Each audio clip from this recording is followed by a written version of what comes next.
CBSE ने 12वीं के नतीजों का ऐलान कर दिया है और इस बार 12वीं में 2 बच्चियों ने संयुक्त रूप से टॉप किया है। गाजियाबाद की हंसिका और मुजफ्फरनगर की करिश्मा ने 499 अंक हासिल किए हैं।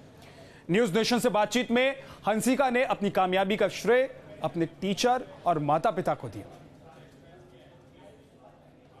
12वीं के परिणाम घोषित हो चुके हैं और इस बार भी लड़कियों ने मैदान फतेह किया है। इस वक्त हमारे साथ गाजियाबाद से टॉपर हैं। सबसे पहले आपको कांग्रेचुलेशन हंसिका, बहुत ज़्यादा।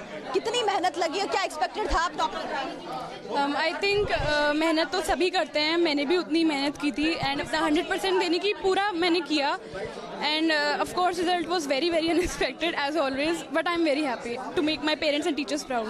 हंसिका, इसके अलावा जैसे पढ़ाई का इतना प्रेशर होता है, हम अपनी को करिकुलर एक्टिविटीज़ को टाइम नहीं दे पाते, क्या आप दे पाते हैं? I think as I mention in a lot of other interviews कि मैं स्पोर्ट्स एंथुसियास्ट हूँ, so I use to play badminton, I use to do swimming in the summers, है ना। तो मतलब I always use to engage myself in some of the other kind of sport, badminton, है ना, और कभी I use to do running and walking and jogging, all that.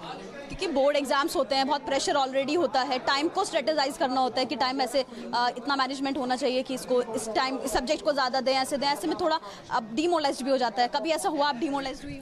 हाँ, बहुत बार हुआ। I think this is very normal. और जो मेरे जैसे एक्स्ट्रा स्ट्रेसफुल स्टूडेंट्स हैं वो तो कुछ ज़्यादा ही नर्वस होते होंगे, मतलब हो जाता है कई बार, ब्रेकडाउन वाली हालत हो जाती है।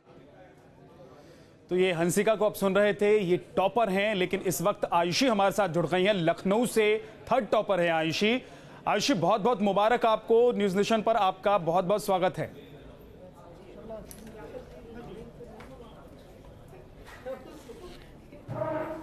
Thank you. आयुषी, किस तरीके से आपने तैयारी की और इतना अच्छा अंक हासिल किया, इतने अच्छे नंबर्स मार्क्स आप हासिल कर पाई?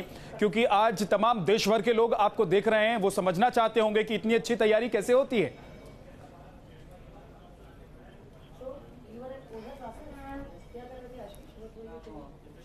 रेगुलर स्टडीज़ ही ऑप्शन है, उसका कोई शॉर्टकट नहीं है। और रेगुलर स्टडीज़ की और सारे डाउट्स क्लियर किए। जैसे कोई भी डाउट हुआ तो अगले दिन जाके टीचर से पूछा और उसको उसी समय क्लियर करा।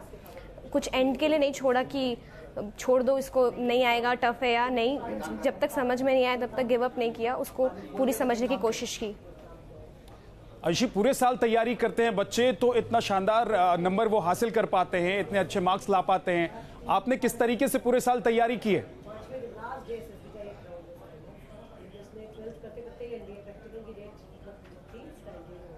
हाँ, मैंने पूरे 12th में पूरी रेगुलर स्टडीज़ की है, गैप नहीं किया कि 1-2 हफ्ते का ब्रेक ले लिया, ऐसा नहीं किया। रोज़ 3 से 4 घंटे पढ़ा, जो स्कूल में पढ़ाया गया उसी दिन स्कूल घर आके फिर उसको फिर से पढ़ के अपने आप समझ के पूरा अच्छे से उसी दिन उसको सेटल कर लिया। तो इसका काफ़ी फ़ायदा मिला। एग्ज़ाम के एक दिन पहले बहुत ज़्यादा प्रेशर नहीं पड़ा कि आज ये सब पढ़ना है, तो मुझे पहले सब कुछ आता था, तो फिर एक बार बस रिविजन किया और तो फिर सब कुछ क्लियर हुआ और अच्छे से हो गया। आयुषी, आजकल बच्चे टीवी देखते हैं, सोशल मीडिया पर रहते हैं, तो क्या इन 1 साल के दौरान आप भी सोशल मीडिया और टीवी देखती रही या फिर इन सबको छोड़कर आप तैयारी कर रही थी?